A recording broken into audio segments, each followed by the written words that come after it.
Olá, bem-vindo à segunda aula do nosso curso Fenomenologia na Prática Clínica. Para entender essa segunda aula, onde a gente vai falar do olhar da fenomenologia para a ansiedade, é preciso ter assistido a primeira aula para entender alguns conceitos que serão aprofundados aqui nessa aula. Tá? E eu vou revisar rapidamente os conceitos principais. Lembrar então que fenomenologia é voltar as coisas elas mesmas, é trazer as coisas à luz, né? Isso sempre pensando na prática clínica, que transcendência para o Heidegger quer dizer transpassamento, ou seja, não é algo separado, como se a transcendência estivesse para além da gente, para além da matéria, do material, né? A transcendência é exatamente um transpassamento em que o ser é transpassado pelo ser. O ser aí, né, que é o homem, o Dasein, é transpassado pelo ser. Né? E privações existenciais. Tá? O tema das privações existenciais, que é o modo como Heidegger usa para definir assim o que seria as psicopatologias, né, do mundo moderno. No seminário de Zólico ele faz essa diferenciação. E a privação existencial, por que privação existencial? É porque a existência da pessoa está privada de algo, né? E essa privação é existencial porque existencial vem de existir, ou seja, ser para fora, né? Então a existência para o Heidegger é a gente ser para fora, né? É ser no mundo, né? E se tem uma privação da existência, logo tem uma privação da abertura para o mundo, né? E esses conceitos básicos assim vão servir de guia, de orientação para a gente entender um pouquinho o fenômeno da ansiedade na prática clínica, né? Quando chega um paciente para a gente e ele chega com essas características e esses sintomas da ansiedade, o que é muito comum, né? Muito comum, principalmente após a pandemia, né, do Covid-19, que assolou o mundo, né? A gente viu um aumento muito considerável dessa sintomatologia da ansiedade, né? Eu, pelo menos aqui no meu consultório, observei isso e acho que refletir fenomenologicamente a respeito da ansiedade é fundamental nesse momento, né? Então, quando chega um paciente com ansiedade, os sintomas são os mais diversos. Mas eu vou falar primeiro assim o que a gente observa, né? Ou seja, o paciente chegou na sua clínica e está ansioso. E ele vai descrever essa ansiedade. E como é que ele vai descrever? Qual que é a descrição que ele faz, né? Normalmente, coração palpitando muito rápido, coração, batimento cardíaco muito acelerado, falta de ar ou respiração irregular, né? É outra característica comum. As mãos transpirando, as mãos com formigueiro, com formigamento, né? Muitas vezes formigamento na cabeça também, né? Muitas vezes rigidez nas pernas, né? Muitas vezes enjoos também, é um sintoma clássico da ansiedade, né? Das crises de ansiedade, entre outros, que assim dá para listar, se a gente pegar o corpo humano da cabeça até os pés, a gente pode encontrar alguma sintomatologia da ansiedade em quase toda a fisiologia humana, né? E esse paciente chega nesse estado, muitas vezes já num estado em que chegou aos ataques de pânico, né, chamados ataques de pânico, ou seja, a pessoa já não tem mais controle sobre aquelas crises de ansiedade, né? E aí começa essa falta de controle, é onde começa o nosso olhar fenomenológico para a ansiedade, né? Nossa fisiologia, né, grande parte do que acontece internamente no nosso corpo, né, no nosso organismo, ela é inconsciente. São funções inconscientes, ou seja, são funções que não estão no nosso domínio consciente. Por exemplo, eu não posso pedir para o meu sangue parar de correr, por exemplo, né? Eu não posso pedir para o meu coração parar de acelerar. Não dá para eu pensar na cadência cardíaca, por exemplo. Ou no fato de respirar. Eu posso prender a respiração por um tempo, mas isso não quer dizer que eu vou conseguir parar de respirar, né? Ou seja, todas todas as coisas que acontecem no nosso organismo, no nosso corpo físico, né, elas estão num nível que não são, não estão na nossa consciência, né? A gente não pode comandar, vamos dizer assim, né? São involuntários, né? Essa palavra é mais correta. São estímulos involuntários. E a crise de ansiedade nada mais é quando a pessoa, essas reações involuntárias são mais fortes do que a pessoa pode aguentar, né? E aí ela começa a sentir o coração muito acelerado. Isso, né, no mundo técnico de hoje, né, as pessoas sempre vão imaginar que é um problema físico, né, que é algum problema do coração, que ela pode estar tendo um ataque cardíaco, por exemplo, né? Principalmente pela narrativa do nosso mundo, que é uma narrativa muito médica, muito cientificista, né? Então, todos os problemas que acontecem com a gente são problemas que parecem mecânicos, dá a impressão que são problemas mecânicos, como se a gente fosse um automóvel, né? Que o nosso motor vai desgastando e que, de repente, sem a gente ter nenhum controle sobre isso, ele pode parar de funcionar, né? Nosso organismo. É claro que se a gente refletir a respeito da morte, que é uma outra coisa, isso tem uma associação com esse medo, né, da morte,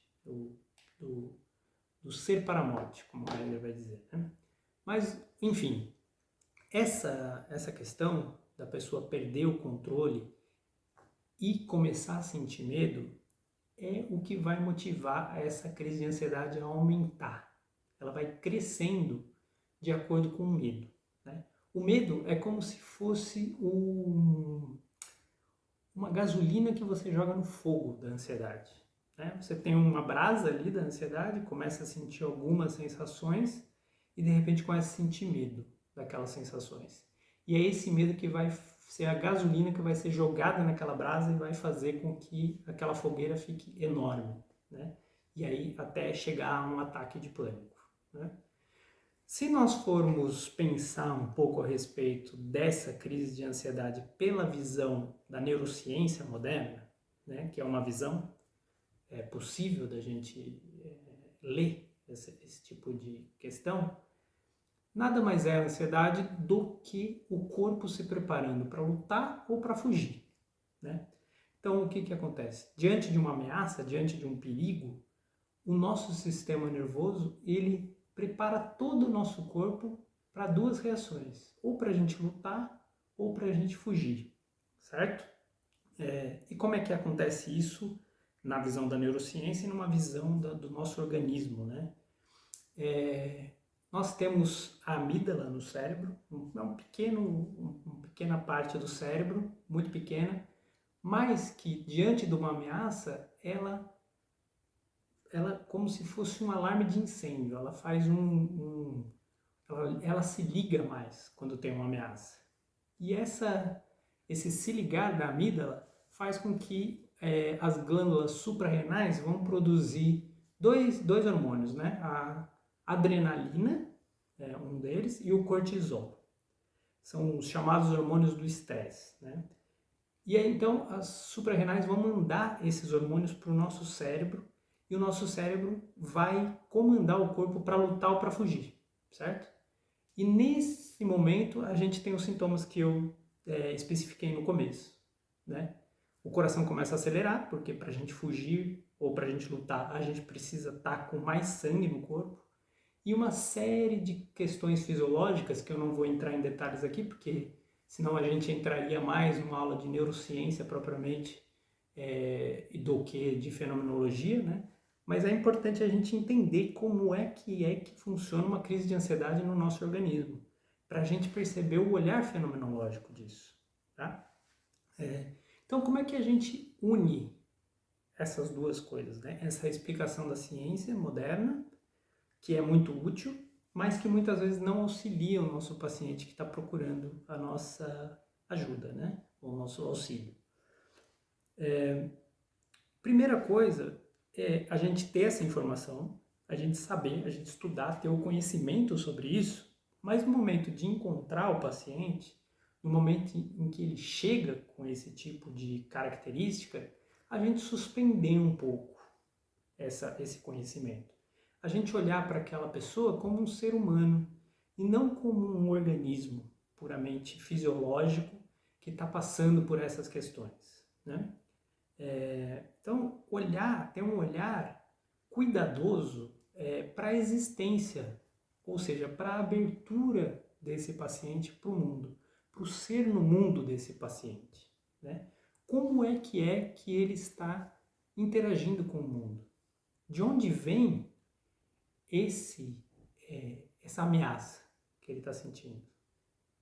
E aí essa ameaça, normalmente, quando a gente começa a perceber, a suspender essas teorias e ouvir a história do paciente, ouvir a narrativa de vida dele, ela pode ter duas características principais. Pode ser uma ameaça real, ou seja, uma ameaça que está acontecendo no momento. O paciente, por exemplo, pode estar sofrendo violência doméstica, pode estar com problemas com alguém, algum problema com os pais, ou algum problema com o cônjuge ou com os filhos, alguma questão relacional em que essa ansiedade vem, né? E aí a gente fala que essa ansiedade está dentro da memória explícita do paciente, ou seja, uma memória que realmente ele sabe o que é, ele consegue identificar, conforme ele se aprofunda no autoconhecimento, de onde vem, de qual que é essa ameaça que está causando nele essa ansiedade. E quando ele descobre isso, fica mais fácil de trabalhar tanto para o psicoterapeuta quanto para o paciente, né? Agora, tem um outro tipo de memória, que é a memória implícita, ou seja, uma memória que é corporal, que é mais inconsciente.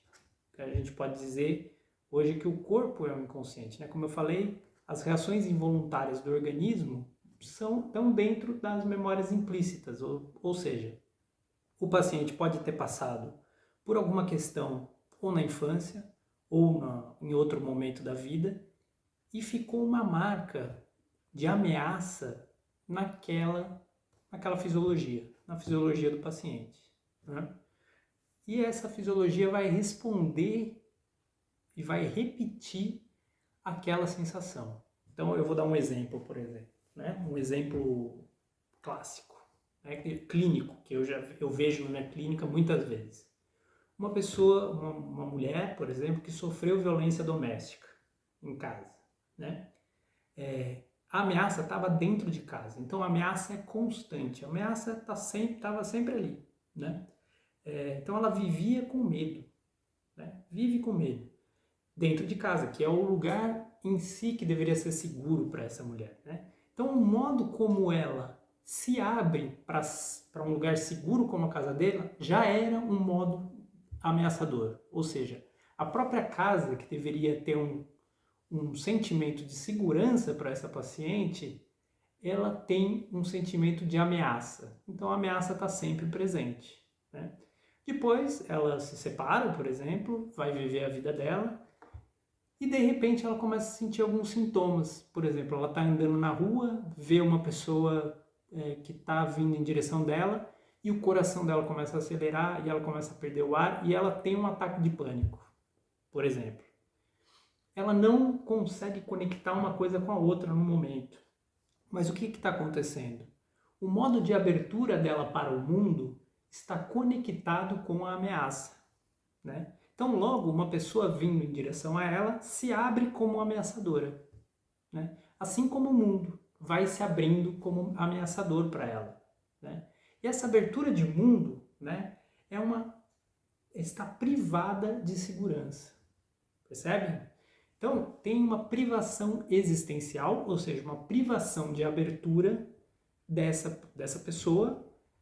E qual que é essa privação? É de segurança, ela não tem segurança. Logo, se ela não tem segurança, ela tem uma ameaça. E como é que o nosso corpo reage à ameaça? É do jeito que eu expliquei. A amígdala apita, as glândulas suprarrenais criam adrenalina e cortisol, e isso vai criar todos os sintomas da ansiedade que eu falei anteriormente. Ou seja, aí está uma explicação que a gente pode encaixar as descobertas da neurociência moderna com a fenomenologia. Por quê? Porque é o modo de estar no mundo dessa pessoa é que verdadeiramente vai acionar as questões da neurociência, as questões do cérebro, do organismo e tudo isso. Ou seja, onde é que eu quero chegar com isso? Quem vem primeiro, né? O ovo ou a galinha? É primeiro o organismo que faz a sensação ou é primeiro o modo de abertura ao mundo, né? E eu diria, nenhum nem outro. Não sabemos quem vem primeiro. Existe uma articulação entre ambos, tá? E é por isso que a gente fala que o ser aí, né, o Dasein, ou o ser humano, é uma transcendência. Ele é transpassado por algo. E o que é esse algo? É essa sensação, essa abertura em que um homem vem em direção a ela, ele é ameaçador para ela, porque a tonalidade afetiva dela está abrindo o mundo como ameaçador. Percebe? E aí entra outro conceito muito importante para a gente na fenomenologia, tonalidade afetiva. A tonalidade afetiva, ela abre mundo do jeito que abre. Abre-se quase como se fosse, deixa eu ver como é que eu posso explicar isso. É quase como se fosse uma tonalidade mesmo musical, né? Por exemplo, se você ouve uma música, um rock mais forte, mais pesado, essa música te toca de um jeito pesado, de um jeito agressivo, muitas vezes, de um jeito em que você sente, o coração bate mais forte, né? Num show de rock, por exemplo. Se você for num show num concerto de música erudita, de música clássica bem calma, é ao contrário, ela vai te tocar de uma outra forma, ela tem uma tonalidade diferente da do rock. E é muito parecido o modo de abertura da pessoa, né? Então, a tonalidade afetiva dessa pessoa, por conta de ter passado por essas agressões, por exemplo, ela já se abre numa tonalidade afetiva em que capta com muito mais facilidade as ameaças, em que vai ver ameaça em muitas coisas que na verdade não são ameaçadoras. Tá? É quase uma distorção perceptiva, mas essa distorção vem da tonalidade afetiva. Tá? Ela vem antes dos sentidos propriamente. Às vezes a pessoa vê coisas distorcidas, ouve coisas distorcidas, porque a tonalidade afetiva dela está numa abertura, está numa sintonia de mundo que faz com que as coisas se abram ameaçadoras. Então ela ouve coisas que na verdade não eram bem aquilo. Ela vê coisas que às vezes não é aquilo. Tá? Ela começa a ter uma distorção da percepção da realidade dela por conta dessa abertura da tonalidade afetiva. E a pessoa com ansiedade, né, que é o nosso tema central aqui, por isso que eu dei esse exemplo da violência doméstica, por exemplo, ela é parecida, né? A tonalidade afetiva da ansiedade é uma tonalidade afetiva que vê o mundo como ameaçador e que vê o mundo como com uma, vamos dizer assim, com uma energia muito alta. Ou seja, os pensamentos no ansioso também têm uma velocidade enorme, né? Ele pensa muito rápido, ele pensa em várias coisas ao mesmo tempo. Ele tem uma distorção perceptiva da realidade como ela é, ou seja, das coisas elas mesmas, né? Como diz a fenomenologia, distorcida pelo próprio pensamento dela, né? Um excesso de pensamento. E a gente chama isso de uma dissociação pelo pensamento. A pessoa dissocia pelo pensamento, né? Ela está com tantos pensamentos na mente, com tantas coisas passando pela cabeça dela, que ela perde a oportunidade de experienciar a vida como ela é.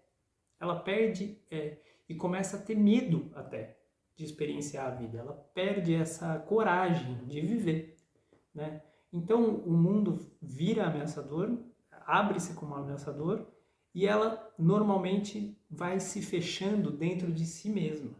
Fecha-se dentro dos seus próprios pensamentos muitas vezes. Ou numa verborragia, né? Fala muito, fala constantemente, assunto atrás de assunto, sem uma conexão muito clara do que está sendo dito. E essa verborragia vai tirando ela, vai dissociando ela da realidade fática, né? Da realidade do mundo mesmo. Do mundo como ele é, por mais difícil que ele seja, por mais ameaçador que ele seja, né? E a pessoa vai se fechando, certo? Então, qual que é a primeira coisa que devemos assim fazer quando chega um paciente, né, com ansiedade? Nesse olhar fenomenológico. Saber de tudo isso, ter uma consciência e um conhecimento do que acontece mesmo na nossa fisiologia, porque a ansiedade não adianta, ela está extremamente conectada com a fisiologia, né, com o corpo. Mas abrir-se, o psicoterapeuta abrir-se como uma fonte de segurança, como um lugar seguro para aquele paciente que chega com ansiedade. Tá? Fazer do setting, né, do consultório, um lugar de segurança para que ele possa começar a perceber que o mundo ele é muitas vezes seguro e muitas vezes inseguro e muitas vezes ameaçador, né? O mundo tem esses dois polos, né? E no consultório, normalmente, a gente pode simular, né, esse lugar seguro para a pessoa, deixar a pessoa se sentir segura em alguma medida e, ao mesmo tempo, ir fazendo com que ela confronte essa ameaça, né? Vá confrontando aos poucos essa ameaça, essa tonalidade afetiva ameaçadora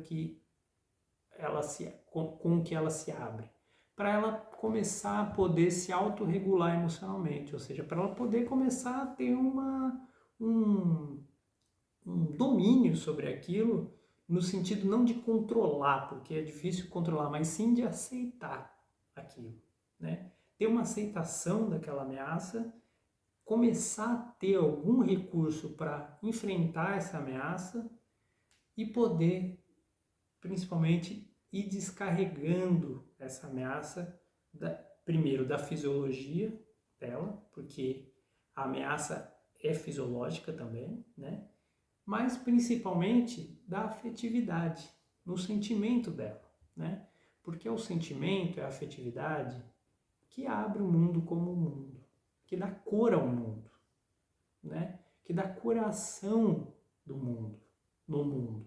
Então, se a cor, né, usando uma metáfora aqui das cores, né? Se a cor daquela pessoa é uma cor de ameaça, escura, ameaçadora, né?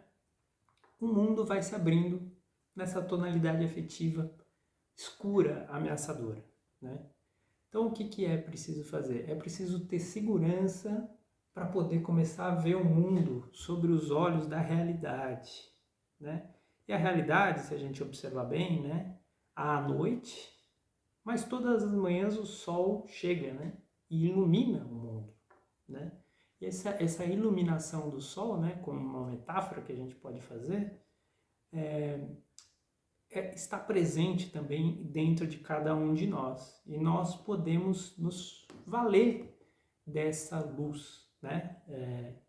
Do sol, por exemplo, para o mundo não ser tão obscuro e tão ameaçador, o nosso mundo interno e externo. Mas para a fenomenologia não há essa separação entre mundo interno e mundo externo, né? É ser no mundo, é essa abertura ao mundo, né? Então, se o mundo parece ameaçador para mim, talvez dentro de mim também há ameaça, né? Não existe uma separação cartesiana entre uma coisa e outra. A tonalidade afetiva abre o modo como eu sinto, vejo e percepciono o mundo. E é isso que a gente pode alterar, tá? É isso que muitas vezes vai trazer um novo olhar do mundo para a pessoa, uma rearticulação do sentido do mundo da pessoa, né? Então, uma pessoa ansiosa, por exemplo, o primeiro trabalho é começar a que a tonalidade afetiva dela se abra em segurança, com mais segurança de mundo, para ela poder explorar o mundo, para ela poder experienciar o mundo. Porque o ansioso vai perdendo as capacidades de ter experiências do mundo, né? Ele vai tendo cada vez mais medo de experienciar a realidade do mundo e vive muito preso nas sensações ansiosas, né? E na verborragia dos pensamentos, dos próprios pensamentos, tá? Então eu vou dar 3 dicas que normalmente eu utilizo para pacientes com ansiedade, né, para finalizar essa aula, para vocês terem algum recurso prático, né, na clínica de vocês, né, que eu acho importante ter esse recurso. A primeira dica, assim, é começar a auxiliar o seu paciente a reconectar-se com as sensações do corpo, tá? Com o fato dele estar na gravidade. Tá? A gravidade no trabalho com ansiedade é muito importante, tá? Porque o mundo se abre para a gente, né, na tonalidade afetiva, na gravidade. Tá? Nós estamos na gravidade. O que é a gravidade? Não é o conceito, a gravidade não é um conceito da física aqui que eu estou falando, tá? Eu estou falando da gravidade como fenômeno. Qual que é o fenômeno? O fenômeno é que a gente está no chão, a gente não está pairando no ar, tá? Então, se nós estamos no chão, é porque alguma força nos puxa para baixo, tá? Essa força invisível que a ciência chama de gravidade. Mas isso é um fato fenomenológico. A gravidade é um fato, é um fenômeno, tá? A gente chama de gravidade, mas é o fenômeno em si. Tá? A gente está aqui e não está no ar, né? Então, como é que a gente pode começar a fazer o paciente sentir mais a gravidade? Com exercícios em que ele tenha uma conexão dos pés com o chão, que ele sinta o peso dele na cadeira, que ele observe e se oriente no espaço em que ele está, né? Que ele comece a uma respiração mais profunda e lenta para ele perceber a presença física dele. Tá? Esse é um primeiro exemplo, que é claro, é muito simples aqui, porque é uma aula, um mini curso rápido que eu estou dando, né? Não vou entrar em detalhes, não vou conseguir aprofundar da maneira como deveria, né? Porque é um mini curso, mas esse é um dos aspectos, né? Conscientizar mais o paciente da sua presença física e da sua respiração. Né? Por quê? Porque aí ele vai começar a estar no aqui e agora mais, e menos no pensamento, no mundo da idealização do pensamento que distorce a percepção do real. Né? A segunda dica, assim, que eu dou para alguns pacientes, principalmente com excesso de pensamento, é ter um caderno, né? Falar para eles terem um caderno, e quando esses pensamentos forem muito avassaladores, muito rápidos, em avalanche, eles escreverem tudo o que eles pensam nesse caderno, ser um caderno só para isso, e não reler, não ficar relendo, olhando de novo. Deixa aquele caderno para isso, quando acabar o caderno, joga fora. Pode até fazer algum ritual, como enterrar, colocar fogo, mas jogar fora, porque é como se fosse uma lixeira, tá? Em que aqueles pensamentos que não servem para nada, na maioria das vezes, são pensamentos ameaçadores, pensamentos de que o mundo é hostil, quando o mundo muitas vezes não é, que é a cabeça da pessoa que está sentindo o mundo como hostil, e vai pro lixo, tá? Ou para queimar, alguma coisa assim. Essa é a segunda dica que eu tenho, assim, para trabalho com a ansiedade. E uma terceira dica que normalmente eu dou também é para a pessoa fazer uma respiração de inspirar em um tempo e expirar no dobro do tempo. Tá? É uma outra coisa prática, muito prática, que auxilia os pacientes com ansiedade a diminuir um pouco a quantidade de oxigênio que tem no sangue. Porque daquilo tudo que eu expliquei, né, na fisiologia, uma das questões principais quando o corpo se vê em ameaça é começar uma respiração muito irregular, um batimento cardíaco muito irregular, e isso faz com que o sangue fique com um nível de oxigênio muito grande, tá? E isso ocasiona vários dos sintomas da ansiedade. Então, inspirar em 2, 3 segundos, por exemplo, e expirar em 4 ou 6 segundos. É uma coisa simples, mas também é uma técnica assim que normalmente os pacientes ajuda muito os pacientes com ansiedade. Tá? Então, como vocês viram nessa aula, o meu objetivo não é entrar em filosofia, em teoria muito abstrata. Eu trago mesmo para a realidade da prática, tá? Com alguns exercícios, com algumas dicas práticas, né, para a gente aplicar mesmo na clínica. E eu vejo isso assim como muito importante, tá? Claro que é importante fazer grupos de estudo aí de Seritempo, seminários de Zólico, outros grupos, né, para entender melhor qual que é a teoria por trás das análise, por trás da fenomenologia, né, e a psicoterapia, mas na minha visão isso não é o mais importante, tá? Isso é um fundamento que é preciso, né, estudar, mas depois o que a gente precisa é observar a nossa prática clínica. E é em cima dessa observação que eu trago sempre vou trazer um olhar da neurociência, porque é o corpo, são descobertas novas e muito importantes, eu vejo, para o trabalho clínico. Um trabalho da fenomenologia, de um olhar fenomenológico sobre essas coisas, e algumas coisas mais práticas, para a gente aplicar mesmo no dia a dia clínico, tá bom?